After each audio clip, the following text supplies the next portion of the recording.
Good evening and welcome back to our third night of Notre Dame College's The New Play Festival. This festival has been made possible by the generous support of the Cuyahoga Arts and Culture and Notre Dame College. The real reason why we started the festival is because we are searching for the new work for young audiences. So you can help me out after the live stream by clicking the link in the comments and filling out the questionnaire and then just hitting send. This will allow us here at Notre Dame on picking the winner out of the top 5 finalists for a full production this April. Thank you so much for watching, and remember to check out our website at www.notredamecollege.edu and search under Performing Arts, and you'll see a brand new website that will give you up-to-date information on all our events here at Notre Dame College. If you yourself are interested in becoming a student and learning more about the major or minors here, as well as if you'd love to become a donor, you can easily click donate, and we appreciate your support. Thank you again for watching and enjoy.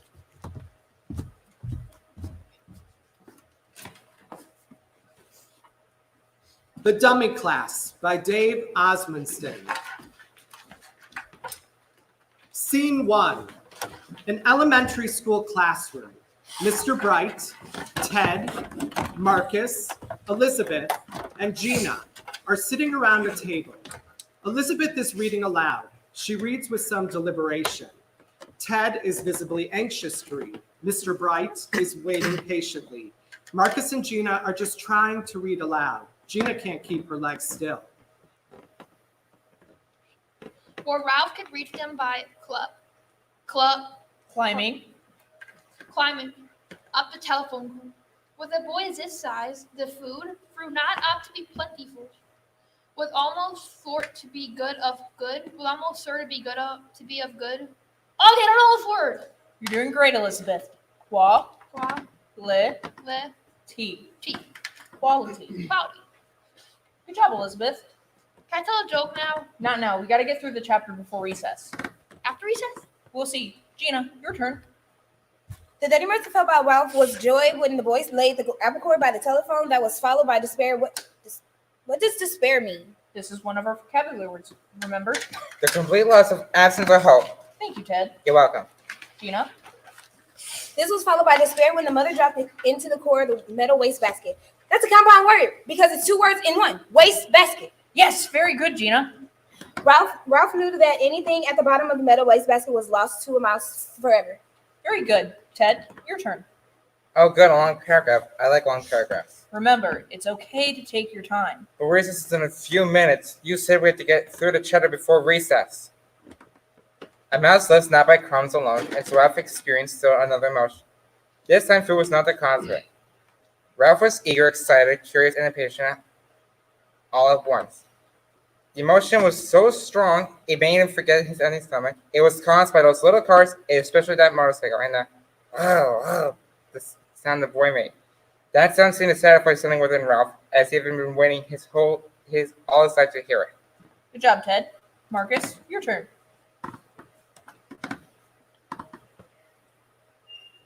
Right here, Marcus. It's a short paragraph, okay? But went the boy to the mouse. The sound spoke of highways and speed, of distance and danger, and whiskers blown back by the window. Let's move it to your turn. Ted, we do not interrupt other people while we're there reading. Please apologize to Marcus. Why? I wouldn't mean it. It doesn't matter if you meant it. It matters that you say you're sorry. But saying you're sorry isn't the same as actually being sorry, so why say it at all? That's not the... Bell rings, time for recess. Elizabeth and Gina run outside the classroom into the hallway. Marcus gets up and follows them out, putting on a large pair of headphones as he exits. Ted gets up, but Mr. Bright stops him with, Ted, please sit back down. I want to talk to you. Will it take long? I want to play on the monkey bars. Please sit. Am I in trouble? No, you're not. It means I'm in trouble.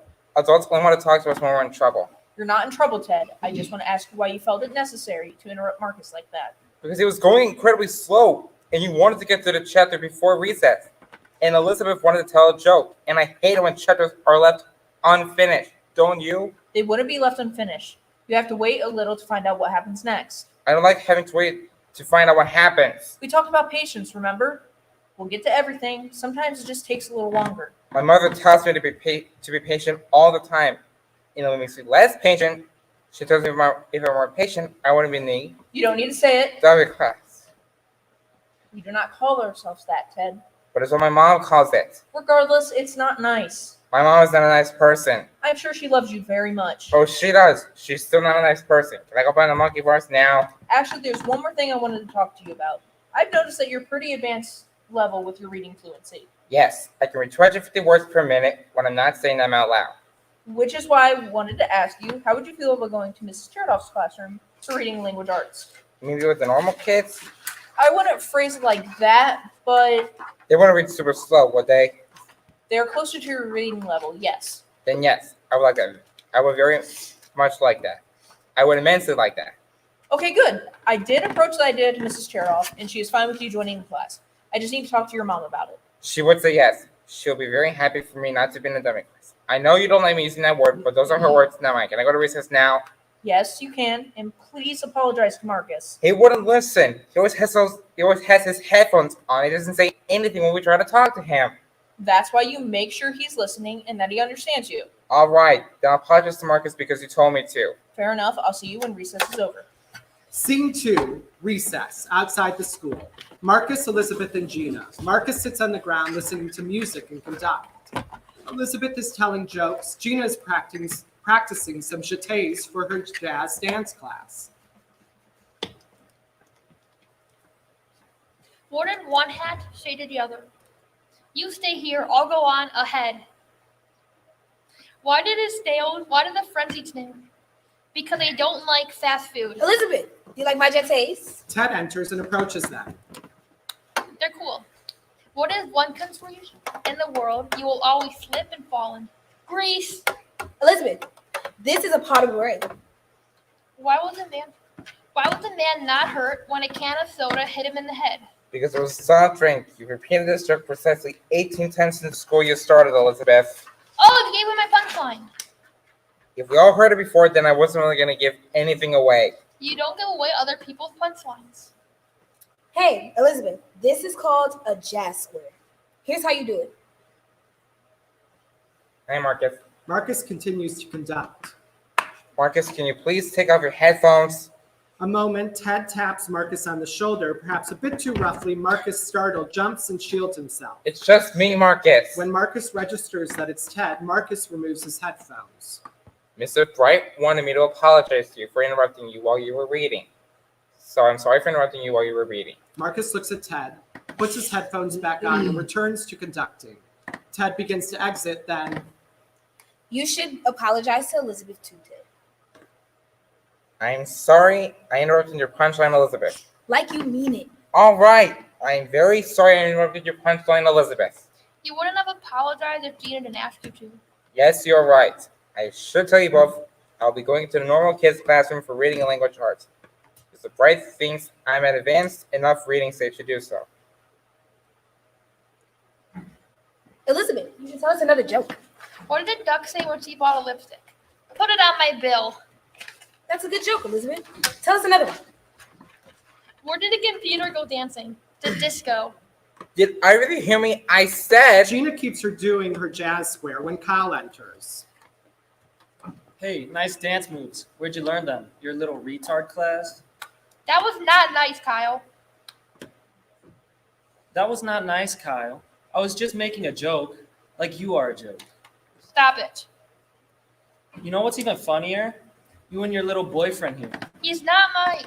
What do you two do after school? Go to each other's houses, drink out of juice boxes, watch Sesame Street, and sniff each other's butts? That's not. Kyle turns to Marcus. Kyle yanks the headphones off Marcus and puts them on. He takes Marcus's CD player, too. Kyle starts moving away from the group. Marcus runs after him. Hey, Marcus, I'll give you your headphones back if you kiss your girlfriend for me. He's not my boyfriend. He's not my boyfriend.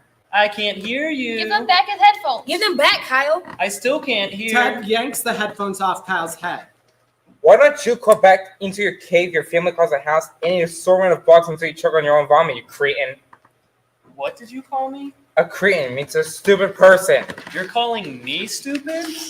Technically, I called you cretin, which, as I just said, means stupid. So yes, I'm calling you stupid. I'm telling on you. I'll just tell them that you called us retards. And they took Marcus's headphones. Bunch of dummies. Are you okay, Marcus? Marcus nods. I'm gonna tell Principal Blickers.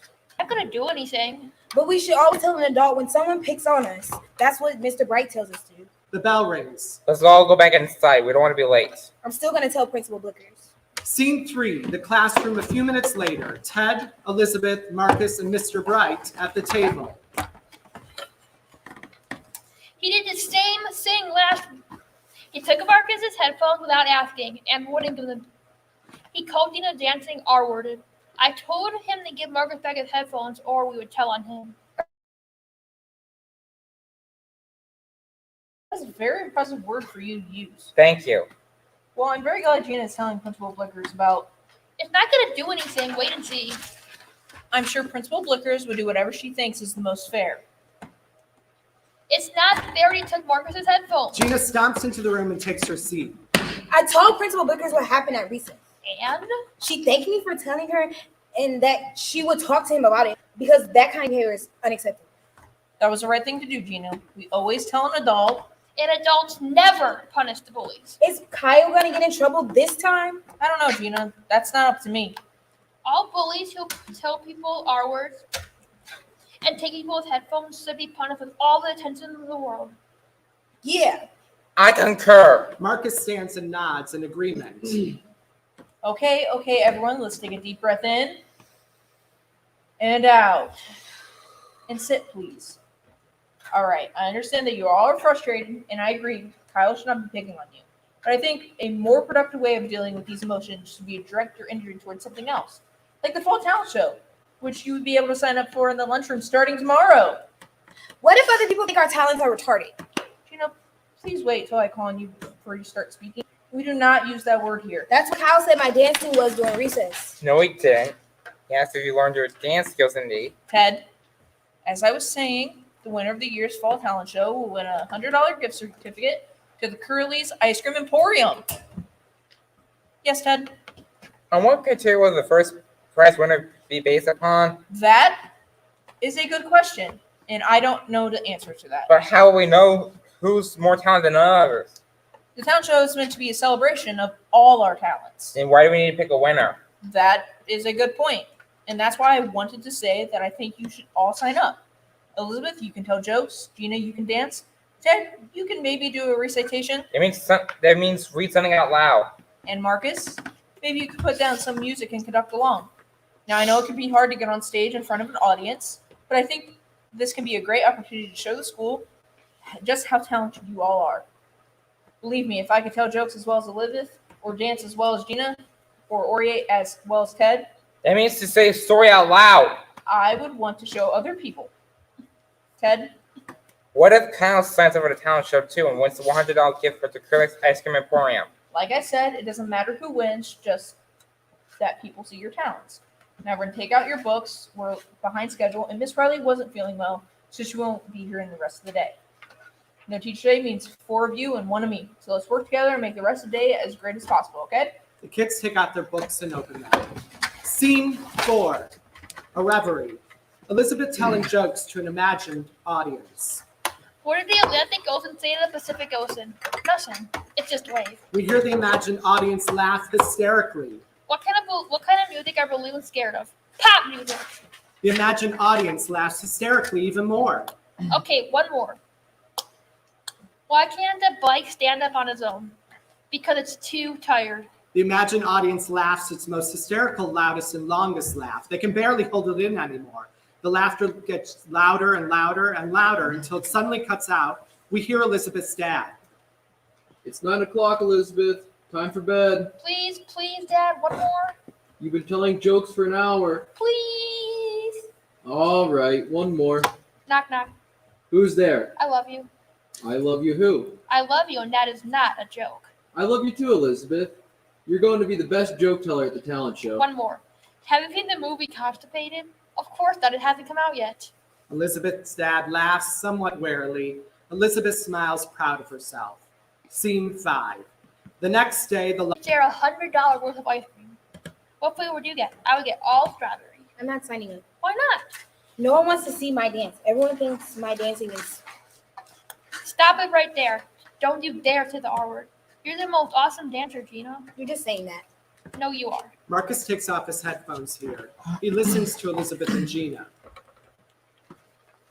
Mr. Bright said that the town show is an opportunity for you to show to the school what you can do. I'm gonna show to school that I could tell really funny jokes. You should show to school that you're a really good dancer. They're gonna think I'm No, they're gonna think you're awesome like I do. And they're gonna go down in Nockaquan elementary school history. It's the best dancer at the fall towns. And I'm gonna go down in Nockaquan school history. It's the best joke teller in the fall town. So come on, Gina, let's be the best together. If one of us can't be the best, then the other should be the best. Marcus suddenly and excitedly takes out a pen and approaches the sign-up sheet. He writes his name on the sheet and his talent. It's a secret. Gina and Elizabeth watch. What's your talent gonna be, Marcus? It's a secret, Elizabeth. He wrote it right there on the sign-up sheet. Marcus puts his headphones back on and continues conducting. Gina and Elizabeth watch. Scene 6, a dance classroom.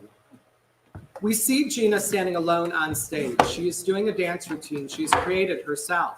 Her technical skills may not be fully polished, but she is having fun.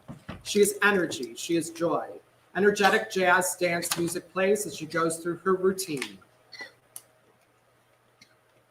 Good energy, Gina. Thank you, Miss Rachel. I'm gonna do my best not to hit anyone in the face today. That's good to hear.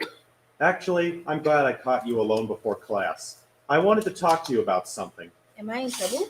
No, you're not. I just wanted to tell you that I think you have such great energy, and I don't want you to think you have to hold it back. Okay. But when you're dancing in a group, you have to keep in mind that you're not only dancing for yourself, but also as one, in a group. See, when a dancer stands out, then it becomes more about that dancer than about the whole group. Are you saying I stand out? We hear the sound of girls' voices gradually filling the room.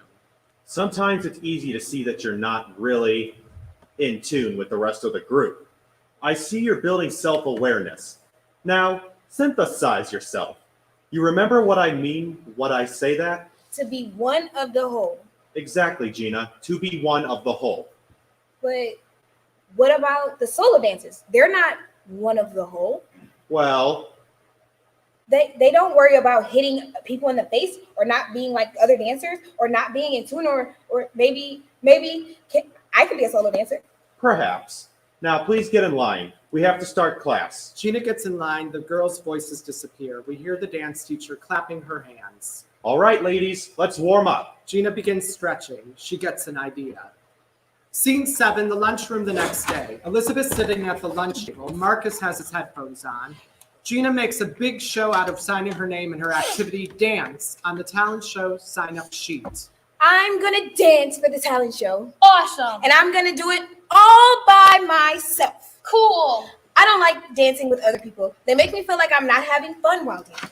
They just want me to be one and the same like the rest of them. And I'm not. I know I'm not. Dancing is supposed to be fun. And I want to be fun while dancing. And I can't do it if there are other people around to stop me. So I'm going to be a solo dancer for the whole school. Good for you. You're gonna be the best dancer. You're going to be the best joke teller. And we're both going to eat $100 worth of ice cream from Curly's Ice Cream Emporium. Ted enters and signs the sheet. He then approaches Gina and Elizabeth. I see that you two have signed up for the talent show as well. I'm going to write a poem and read it out loud. Cool. Thank you. Well, I'm going to go finish my lunch. Dinner's after reading language arts. Are you enjoying being with the normal kids? Yes, they all read fast like me. And I'm going to go finish my lunch salad now. Wasn't solitude one of our vocab words? Yeah, I think it means alone or lonely. Gina and Elizabeth continue eating their lunch.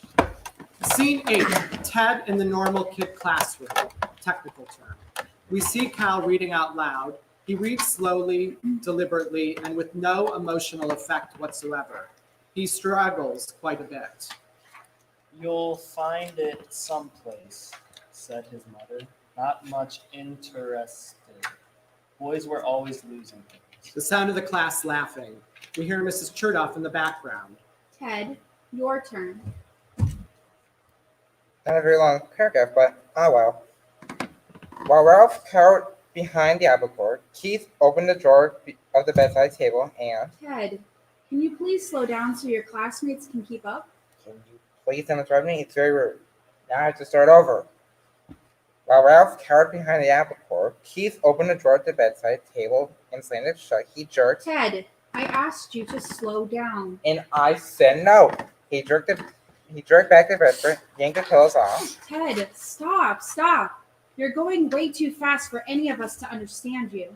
Even I'm having a hard time understanding you. And I didn't realize I was still in the dummy class. Excuse me. See me before you go out for recess. Jared, please go from when Ralph cowered.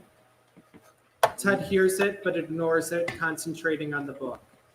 Scene 9. Ted and Mr. Bright in the special needs classroom after school. And she didn't let me read for the rest of the class. When she got to me, she skipped right over to me and went to Jared. I thought I was quite in this class because I was good at reading. And being good at reading means you go fast. Or at least you don't read slow. You said I was a good reader, didn't you, Mr. Bright? You're a very good reader. But the other kids in that class aren't good readers. Kyle reads almost as slow as Marcus, but almost no one reads as slowly as Marcus. Please do not talk about your other classmates when they're not here to defend themselves. But Marcus doesn't talk. How can he defend himself? It doesn't matter whether... I finished the entire chapter before Jared finished his paragraph. That's how fast I read. Ahead. If he and Kyle read slow, why are they not in dummy class? You know, I don't like when you say that, Ted. You and your classmates are not dummies. I'm sorry. Then why do you still stay it? I'm sorry, I've had a very long day, and it's not your fault. Is it so you want me to leave? No, Ted, it's just, you gotta meet people at their level. If you can't keep up with you, then they probably don't want to be your friend. What if their friendship isn't worth it in the first place? You never know until you try to be their friend. I suppose. All right, Ted. You don't want to keep your mom waiting. Actually, Mr. Bright, I wanted to ask you something. Sure, Ted, what's going on? I am planning to write a poem and recite it for the talent show, but I haven't written it yet. I was wondering, what do you think I should write about? What you should write about? Something or someone you love. That's the first thing that comes to mind. Okay, and when I finish writing it, if you could read it and tell me if it's good or not. I'm not much of a poet, admittedly, or really a poetry expert, but I can definitely tell you what I think. Very well, Mr. Bright. Then I have you like the poem is to your like. What's so funny? Nothing, just you remind me a lot of someone I knew when I was your age.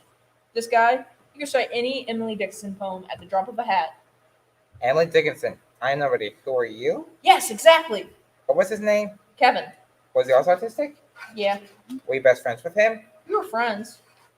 Are you not friends now? We had a disagreement. Was he not able to keep up with you? You don't want to keep your mom waiting, Ted. All right. Goodbye, Mr. Bright. I hope tomorrow finds you happier. Ted quickly exits. Mr. Bright laughs and shakes his head. Scene 10, Marcus's bedroom. His eyes are closed. He is listening intently to the music coming from his headphones. It is a classical piece, perhaps something by Beethoven or Mozart.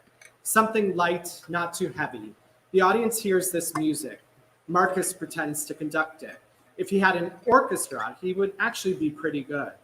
Just then, a knocking sound invades the space. It gets louder at first. Marcus doesn't hear it. Then we hear Marcus's mom off stage. Marcus, are you still up? Marcus doesn't hear her. Then the door opens, shining a light on Marcus. Marcus! Marcus turns around, startled. I told you to be in bed 20 minutes ago. Why aren't you in bed? Use your words. I'm just the talent show. You can practice for the talent show another time. Right now, it's bedtime. Next time, I'm taking away your headphones. Understood? Go to bed right now. Please. The door closes. Marcus stands still. Then he presses play on his portable CD player. The music continues and he keeps conducting. Scene 11, an unidentified time during the night. In the center of the stage, Marcus wears headphones and carries his CD player. His eyes are closed. He conducts continuous from the previous scene. He hums along. As Marcus hums and conducts, Gina dances around the stage. She is trying to create her own dance. It's going pretty well. She names each dance step as she does them. Concurrently, Ted tries to write his poem for the talent show and reads it aloud, and Elizabeth tells jokes. Touch, step, touch, step. This poem comes straight from my heart. Why didn't the skeleton cross the road? That's how I know it will start. Because they didn't have the guts. Marcus hums. Portable Ray. From this, I hope you will all glimpse. What do you call a suit made from a banana? What rhymes with glimpse? A slipper. I'll figure out later. Every day I go to school. Marcus hums. Latte. What do you call a bear with no teeth? I think I'm supposed to think school is cool, A gummy bear. but I often feel outside alone, like I'm never sure of the tone. I thought about making it a pencil with an eraser at both ends. But there's a bright spot who gives light, and his name is Mr. Bright. And hold. Gina holds her dance. Ted crosses out those last two lines on his paper. But I didn't see the point. Mr. Bright. What's the most frustrating part about being an aspiring writer? Not being able to put it into words. Ted considers further for a moment. Gina then starts her dance back up. Marcus hums. Ball change. I am nobody. Who are you? Are you nobody too? How did the telephone propose to his girlfriend? He gave her a ring. And there's a pair of us. Ted begins writing like crazy. He doesn't even stop to say the words out loud. He just goes for it. He smiles, clearly proud of what he's writing. What he is writing to him is perfect, flawless. While he is doing this, Gina continues dancing and Marcus continues conducting and humming. Ted finishes what he's writing. He holds it up and almost cries at how proud he is of it. To Mr. Bright. Being a writer is great, but being an editor is more rewarding. Marcus hums. Pivot, step, pivot, step. Can February March? From your student, No, but April May. a poem that nobody will read. And pose. Ted folds up the poem and puts it away. After a moment, he takes the poem out again and smiles at it. He exits. The music comes to an end and Marcus stops conducting and humming. We hear applause. Marcus removes his headphones and exits. My name is Elizabeth Russo. Good night, everyone. Hope you laughed your eyes out. Elizabeth exits. The applause continues. I'm the best dancer in the world. Gina then exits the stage. The applause rises in volume level until it is shut off. Scene 12, 4 weeks later. In front of the school, Marcus wears his headphones. He pretends he is conducting music. Kyle enters, sees Marcus, sneaks up behind him, and yanks off Marcus's headphones. He also takes Marcus's CD player. Mine now, mine now. Marcus stands up. Kyle puts his headphones on. Marcus tries to get the headphones and CD player back from Kyle. Kyle strategically moves away from Marcus, then he stops and listens. Something comes over him. Something he hasn't felt until this moment in the play. Marcus stops, not sure what to do next. What is this? Kyle opens the CD player and sees the CD inside. Elizabeth and Gina enter and they see Marcus and Kyle. La Boheme? What's that supposed to mean? La boring? What language are you singing in? Retard? Hey, don't say that word. It's not enough. What are you gonna do about it? I'm gonna tell on you. Marcus covers his ears, trying to block out the sound of Elizabeth and Kyle. Maybe he silently hums from La Boheme. I'm serious. Give Marcus back his CD player headphone. Or else. Or else what? You're gonna get in trouble. Ooh, trouble. We won't tell on you if you give him his stuff back. Okay. Kyle takes the CD out of the CD player and gives the CD player and headphones back to Marcus. The CD too. You said nothing about the CD. Give it back too. Yeah, give it back too. Elizabeth chases Kyle around for the CD. You want it? You want it this badly? You want your stupid CD? Elizabeth manages to grab one end of the CD, Kyle another. In the midst of the scuffle, Kyle tries to pry Elizabeth's hands off the CD. At some point, their scuffle starts bending the CD until it breaks in two. Kyle and Elizabeth, realizing what they've done, drop their halves of the CD on the ground. Marcus tries to put the two pieces back together. When he realizes that he can't, he begins to cry loudly.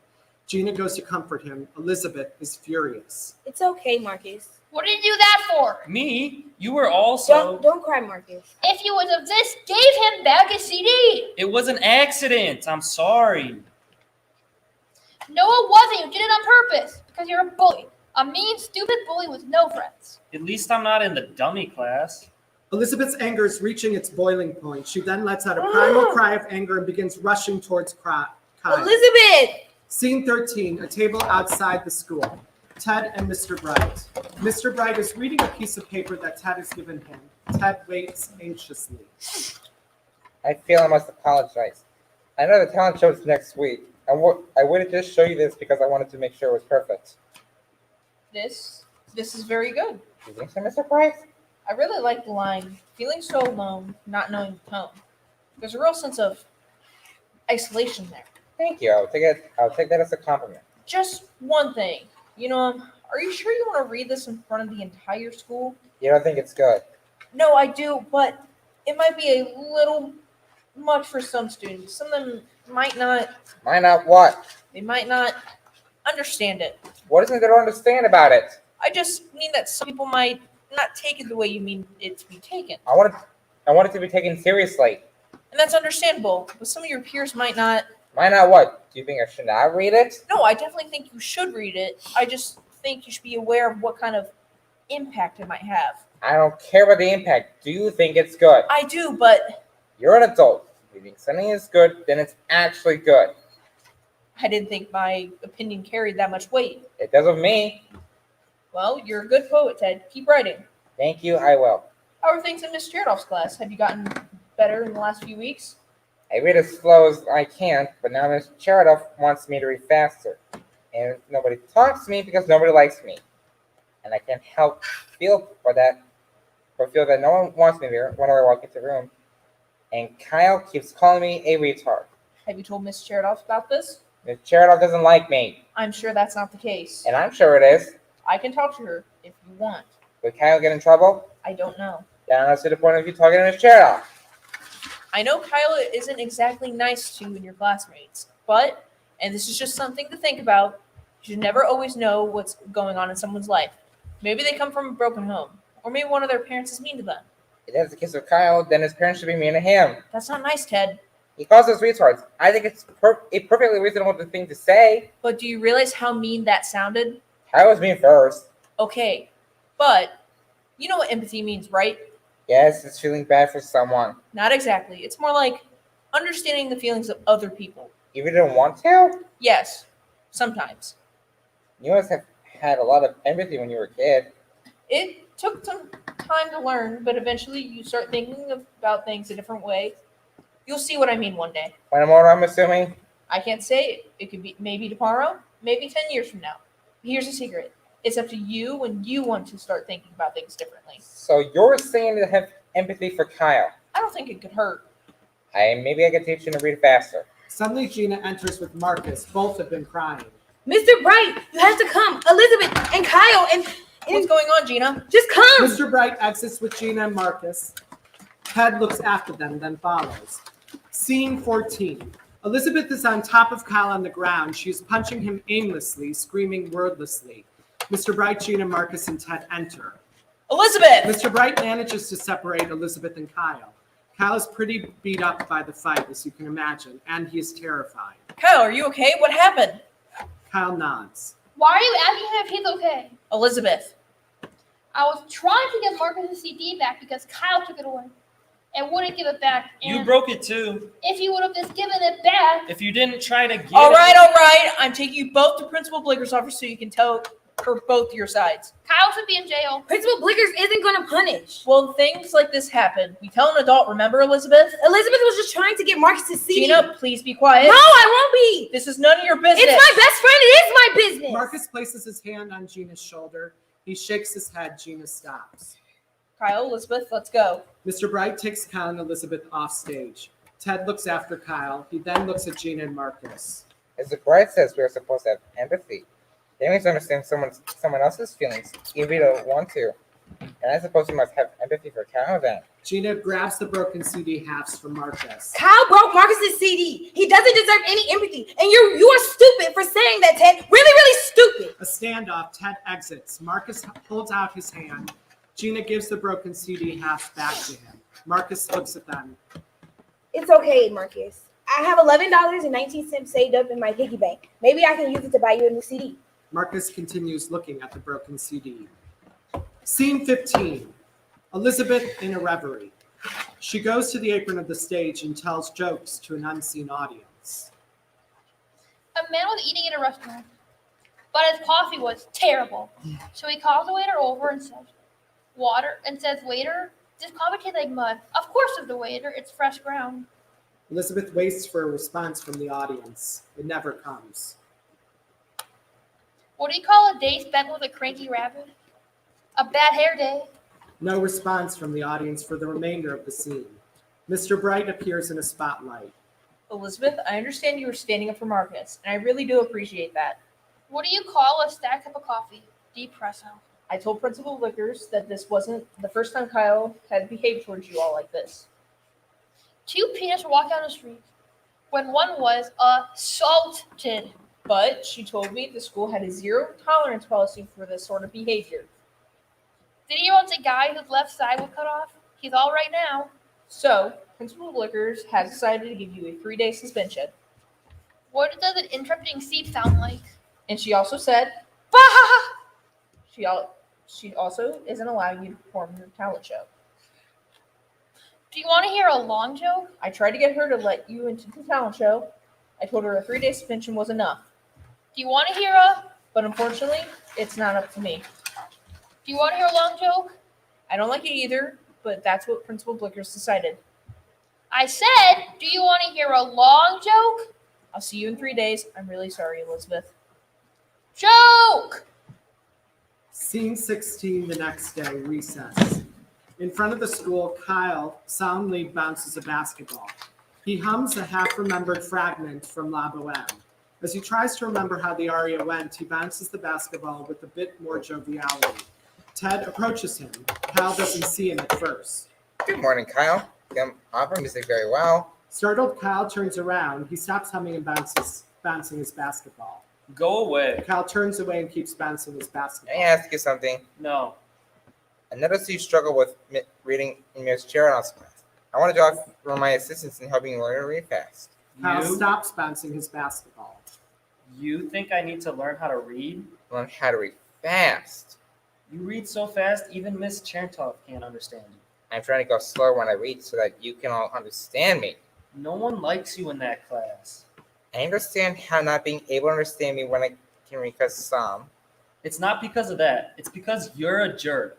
People don't like you, Ted, because you're a jerk. I understand how frustrating it must be to be the slowest reader in the class. Marcus also reads very slow in class. You read almost as slow as Marcus, but almost. Perhaps it would be useful for you to be in the class with us. With you? Yes, me, Marcus, and Gina, and Elizabeth. In the dummy class. If you don't describe us that way and you stop being mean to us, then we can all be friends. No. Kyle dribbles the basketball. His dribbles get increasingly aggressive over the next few lines. Why not? Because Why? Because I'm not like you. You, Marcus, like opera music. Perhaps next time you've asked him to listen rather than taking. I don't like retarded opera music. You shouldn't use that word. Mr. Bright says it's not nice. I don't care what Mr. Bright says. Go away. Now that I think about it, the only difference between you and Marcus seems to be that you and Tom. You know what? Kyle takes his basketball and is about to throw it at Ted. Ted covers his head, expecting to be hit. Instead, Kyle hurls the ball to the ground, bouncing it high in the air. Kyle takes in a deep breath. A moment. I apologize for it. Shut up. Kyle goes off stage after his basketball. Ted stands alone on stage. I was just trying to have empathy towards you. Scene 17, the classroom that afternoon. Mr. Bright, Gina, Ted, and Marcus. Mr. Bright is waiting on one of them to answer a math question he has written on the chalkboard, 24 times 5. Come on, guys. We all know this. I know Miss Riley is a resident math whiz, but she's not here today. So, Ted, what's 4 multiplied by 5? 20. Right. So, It's 0 there. We carry the 2. What's 5 multiplied by 2? Gina? Gina, what's 5 times 2? It's not fair. Then what is 5 times 2 if it isn't fair? Thank you, Ted. Gina? Why does Elizabeth have to get suspended and Kyle is still in school? Gina, we already talked about this. Elizabeth was attacking Kyle. She wasn't attacking him. She was standing up for Marcus. Gina, we don't have time. She shouldn't have gotten kicked out of the talent show. We're not talking about this again. What's 5 times 2? I don't care what 5 times 2 is. Okay, Gina, inhale. Exhale. Don't tell me to inhale and exhale. I don't want to put you in the timeout corner. I don't care if I'm in the timeout corner. All right, in the corner then. No! I thought you said you didn't care if you ended up in the timeout corner. I didn't mean it. Then answer the question. What's 5 times 2? Marcus gets up and solves the entire problem on the chalkboard. He sits back down. Thank you, Marcus. Next time, though, please use your words. Now, let's move on. I'm not doing the talent show if Elizabeth isn't doing it. Okay, Gina. None of us are going to do the talent show if Elizabeth can't. Is this the consensus? He means is this what we all agree to? Which it isn't. Marcus. Marcus tries to put on his headphones. Marcus, no headphones in class. Talent show. I told you, I did everything I could do. Talk to Principal Blickers again. Make her put Elizabeth back into the talent show. Now! We still have several math problems to get through. I don't care about stupid math. Do you want to get kicked out of the talent show, too? I'm not going to get kicked out because I quit. Is that what Elizabeth wanted you to do? I can't ask her because she's not here. She's not here because of stupid Kyle and stupid Principal Blickers and stupid you for asking us to inhale and exhale and have empathy for Kyle when he's always mean to Marcus and the stupid school and stupid math and stupid stomach. Gina picks up her chair and throws it on the ground. Suddenly, the lights change. Heavy metal or similarly angry music plays. Gina does a frantic, angry, furious, perhaps improvised dance. Perhaps she throws some classroom items around. Mr. Bright tries to stop her, but Gina just keeps on going. This goes on for a minute or so. It ends with her collapsing on the floor. When the lights return and the music fades out, Gina is back in the classroom, sobbing loudly on the floor. Marcus gets up. Mr. Bright puts his hand up to him, a signal to sit back down, which Marcus does. After a few moments, Mr. Bright approaches Gina. Gina, can you come back to the table, please? Gina's face remains buried in her arms. We were going to share the $100 gift certificate to Curly's Ice Cream Emporium if one of us won. I understand. No, you don't. I can't be the best dancer. She's not the best joker. Hey, Gina, can you look at me? I don't want to. All right, that's fine. Look, if you want to win the talent show, then you can still share the gift certificate, right? It's not the same. You both still get. It won't be the same. You're right, it won't be. I'm really sorry things turned out this way. I really am. I'm just saying that. I'm not, Gina. I want Elizabeth in the talent show too. And I want you to be in the talent show. Even if I can't see Elizabeth be the best joke teller, I want to see you be the best dancer. Yeah. Who else? Well, your parents, your friends, Elizabeth. Maybe this is just an idea. Maybe you can dedicate your dance to Elizabeth. You mean like do my dance for Elizabeth? Yes, exactly. Okay. Good. Now let's get back to math, okay? Gina and Mr. Bright go back to the table. Scene 18, the talent show. In darkness, we hear the end of a dance number, then applause. We hear the MC, Miss Tanner, off stage 2. Thank you, Gina. That was great. That was for Elizabeth, my best friend, and the best joke teller ever. Lights up on backstage. Mr. Bright watches what's going on. Gina enters the backstage area and joins them. Great job, Gina. Thank you, Mr. Bright. I hope Elizabeth is proud of me, and I'm glad she was able to be here tonight. I saw her waving for me from the back row. Marcus enters wearing a very nice tuxedo. You look dapper, Marcus. Marcus smiles. Was the CD I brought you okay? Marcus nods. Can't wait to find out what your secret special talent is. And next up, we have Marcus Bornstein doing what he calls a secret. I don't know what that is, but I can't wait to find out. Let's give it up for Marcus. Marcus leaves the backstage area and we see a spotlight hitting. He is now on stage. Marcus slightly flinches in the light, but quickly gets his bearings. Music starts. He sings from La Boheme. La Boheme. He sounds amazing. When his aria ends, the audience applauds wildly. Marcus proudly takes his bow, We hear encore from the audience. Marcus goes off stage. Wow, that was really a big surprise. Let's give it up to Marcus for another round of applause. The backstage area. Gina gives Marcus a big, tight hug, which Marcus doesn't respond to. That was so good, Marcus. That was so good. Less tight, Gina. Sorry, Gina lets go of Marcus. but really good job, Marcus. That was awesome, Marcus. I'm really proud of you. Ted enters. He is very nervous. You're up next, Ted. Are you ready? Yes. All right, we are coming to the end of our fall talent show, and I just want to thank and congratulate all the amazing participants who graced our stage tonight. We hear a round of applause. Last but certainly not least, we have Ted Bradley, who will recite to us a poem he has written. Let's give it up for Ted. Applause as Ted leaves the backstage area. He stands at the apron of the stage. He is slightly stiff and restrained here. Hello. This is the poem I wrote.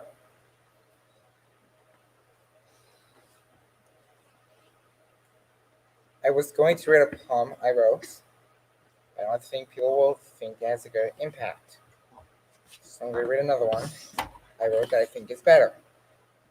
Also, I'm going to read it slowly to make sure all of you can understand it.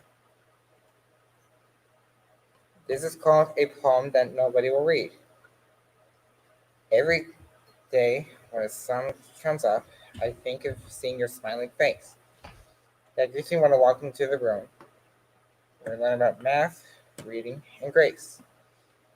Even the rainiest days, you always give light, reminding me of my potential in school, which makes my day all the more bright, and we're making learning extremely cool. I know who he's talking about. He's talking about you, Mr. Brain. Shh.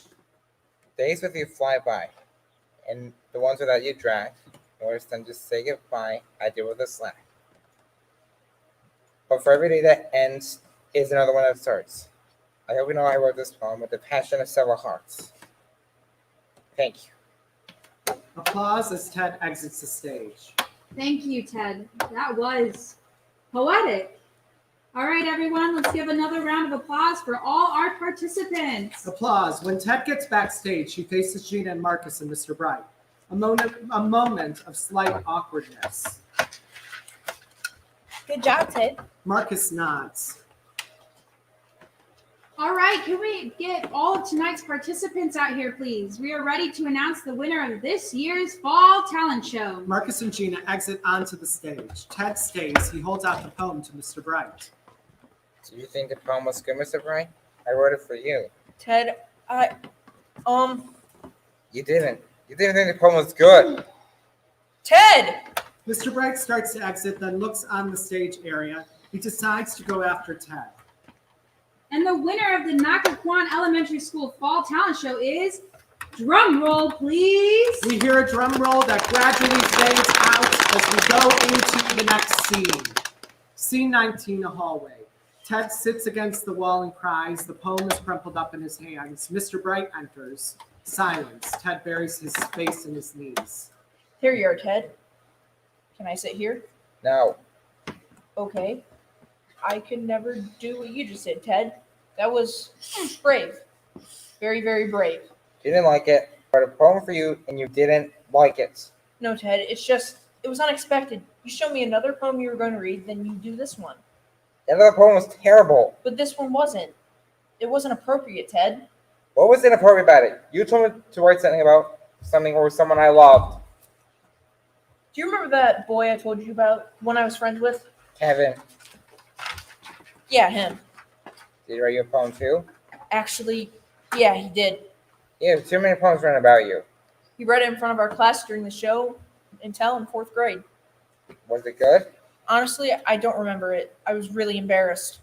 You were embarrassed? You were embarrassed? You weren't doing anything? You were just the object of someone's affections. I was embarrassed for him.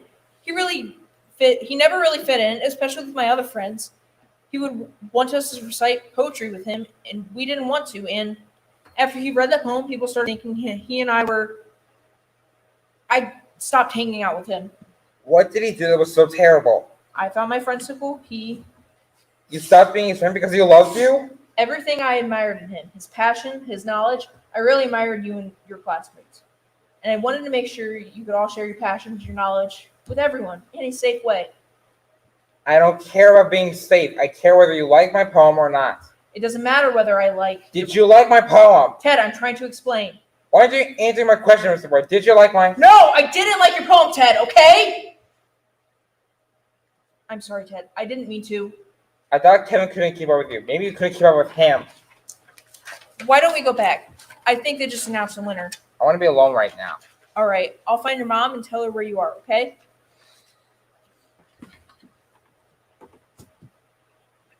I am nobody. I am nobody. Off stage with your Gina and Elizabeth. Don't worry, Elizabeth. You have more jokes to tell next year. What if I don't? What if I'm not as funny next? You will be. I know it. You're the best. You'll be a better joke teller. I'll be a better dancer, and we'll be the bestest best together. Elizabeth, Gina, and Marcus, with his CD player and headphones, enter. They see Ted. Ted, there you are. We've been looking everywhere. Marcus won the $100 gift certificate to Curly's Ice Cream Emporium, and he gave it to me. And we're going to share it all, except for Marcus, because he doesn't like ice cream. Isn't that awesome? Ted? I liked your poem. Me too. Be free. You got a joke, Elizabeth? Why don't some couples go to the gym? Because some relationships don't work out. Thank you. Anytime. I have an idea. Why don't we all go to Curly's Ice Cream Emporium right now? My dad can drive us. All of us. Are you sure you want me to join you? Yeah. Marcus nods his head.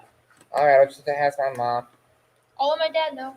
Ted and Elizabeth go to exit. Once they're gone, Gina grabs Marcus's hand to hold it. Marcus shakes Gina's hand off, puts on his headphones, and exits, leaving Gina alone. A crestfallen moment. Gina then leans against the wall, takes a deep breath, then follows the rest of her classmates. Scene 20, Kyle's bedroom. Kyle listens to La Boheme on a boombox radio. The volume is extremely low. He listens intently. Suddenly, we hear a loud knock, knock, knock at his door. We hear Kyle's dad. Kyle, are you listening to that retarded opera music instead of doing your homework again? Kyle quickly turns the boombox off. He then takes out a few papers. No, Dad. I heard some music coming from your room a second ago. I wasn't playing any. All right, just finish your homework and then go to bed. We hear Kyle's dad walk away.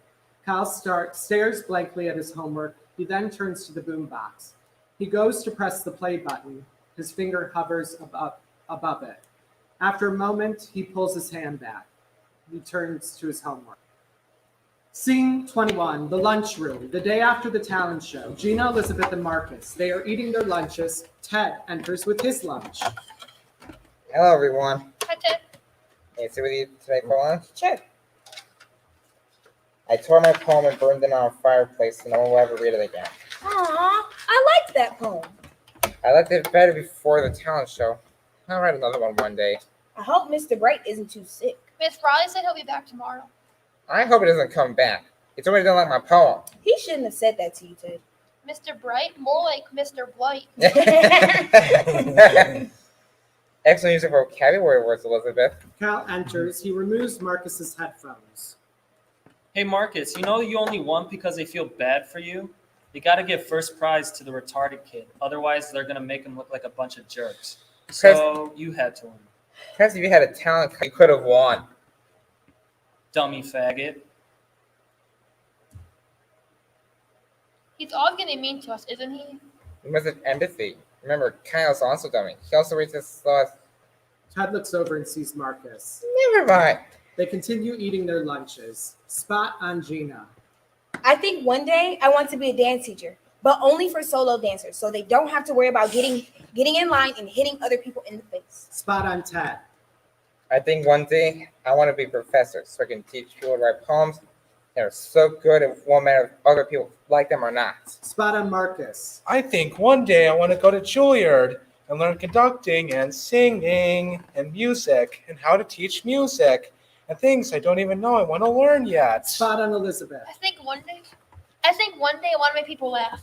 Not on a stage in front of a crowd, but make people laugh when they feel sad. And I know I'm able to do that. And because of that, I am not a dummy. Because I'm able to dance, I am not a dummy. Because I am able to write how I feel, I am not a dummy. because I'm able to make music. I am not a dummy. Because we were able To feel. and think. And breathe. And care. Because we were able to be. We are. We are. We are. We are. Blackout. End of play.